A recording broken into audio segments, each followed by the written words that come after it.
Hey you guys, it's Joby, and this week we're going to talk about some things that we skipped over at the beginning. That's why this is called Lesson 0. Also, we're going to talk about the importance of warming up and knowing when to stop practicing. Because, for instance, the reason I'm doing this video today is because my hand is absolutely killing me. I'm not sure if it's because of the cold in the winter or because I played too much this week. Maybe because I started playing keyboards in another band, and possibly just because I'm getting older. My left hand is just killing me this week. It hurts, and I'm not going to get into anything too in-depth because I don't want to injure myself. We're going to talk about all that in just a minute. I'm going to switch the camera angle and we're going to get started. Also, you guys may be wondering why I'm out in the garage right now, and here's some friendly non-guitar advice for you. If you have a spouse and they are taking a nap, husband, wife, whatever it be, just let them sleep. Don't try to annoy them. Don't try to record guitar lessons. Best to let them sleep, always. Okay, you guys, so there are many types of guitars, but for the purpose of this video, we're going to be discussing acoustic guitars, which is what this is. That means this guitar does not need an amplifier to be heard. So the first thing we need to know is there's 6 strings on the guitar, and those strings go as follows: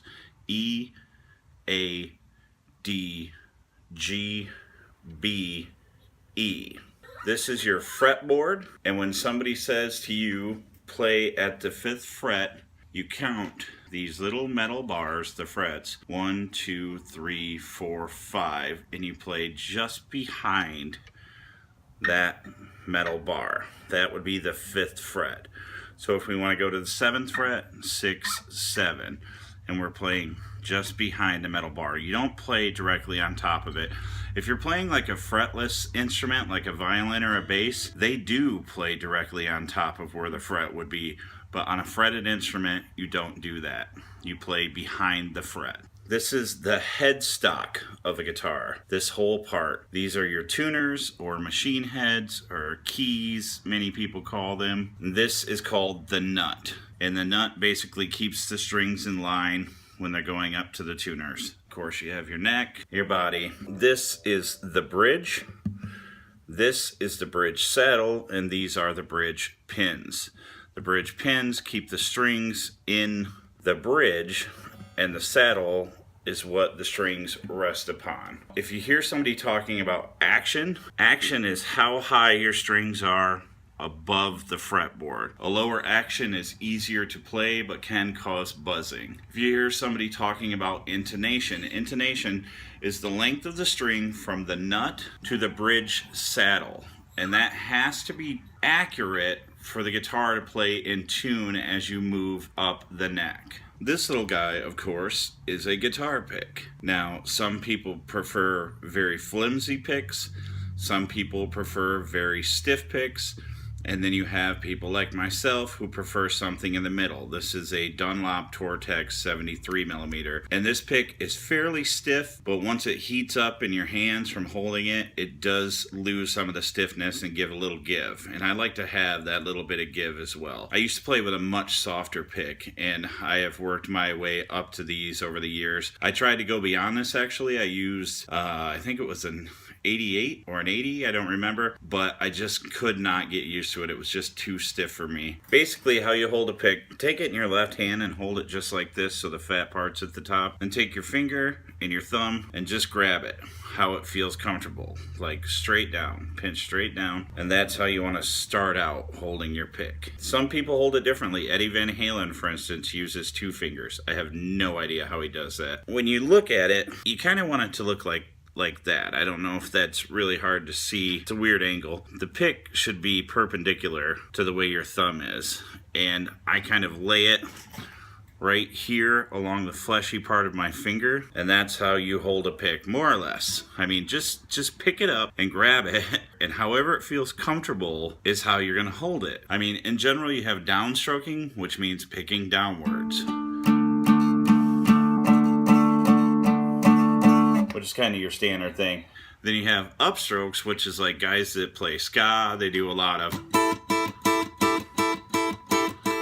that kind of thing where you're actually drawing the pick upwards, up the strings. And then there's basic strumming, which is just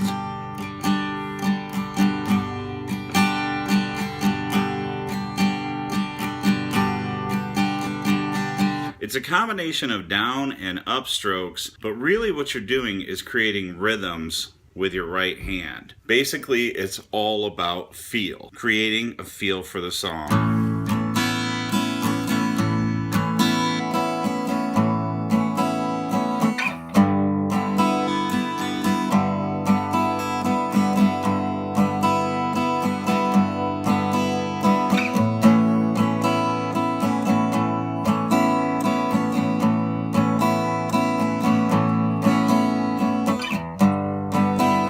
That sounds very different from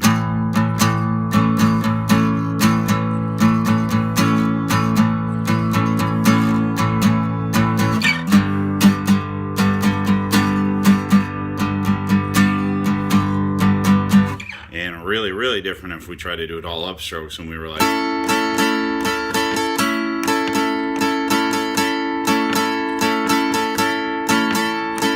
that's almost impossible. You'd have to hop it up and get your ska on. But as you can see, really, that's all there is to strumming, is writing rhythms with your right hand. So if you're a rhythmic person, it's going to come very easy to you. If you're not, you're going to have to struggle a little bit with it. And that's just the way it is. It doesn't mean you can't do it. It just means you have to work a little harder.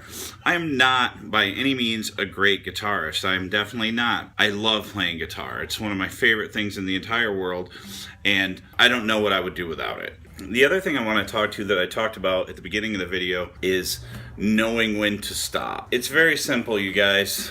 If anything begins to hurt, ever, stop.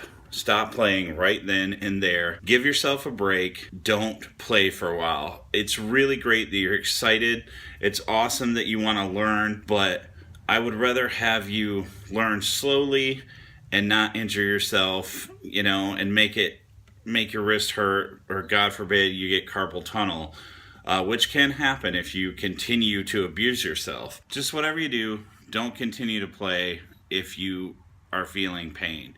You have to stop. You have to take a break. Anyways, you guys, that's going to do it for this week. But however, I do try to do these videos every single Sunday night.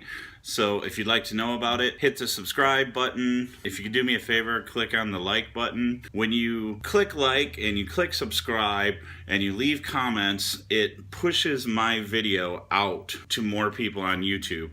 So that's what you can do to repay me for the free guitar lesson. It's just click like, maybe leave a comment, ask me a question. I'm happy to answer any questions that you have that I can possibly answer. But yeah, so, and subscribing lets you know when a new video goes up immediately so you can check it out. And I also do other videos on this channel, guys. I do vlogs and I do other guitar and recording related stuff, music in general. Hopefully there's some more stuff on here you'll enjoy. That's it, guys. So as always, practice, practice, practice, practice. Peace out. Take it easy.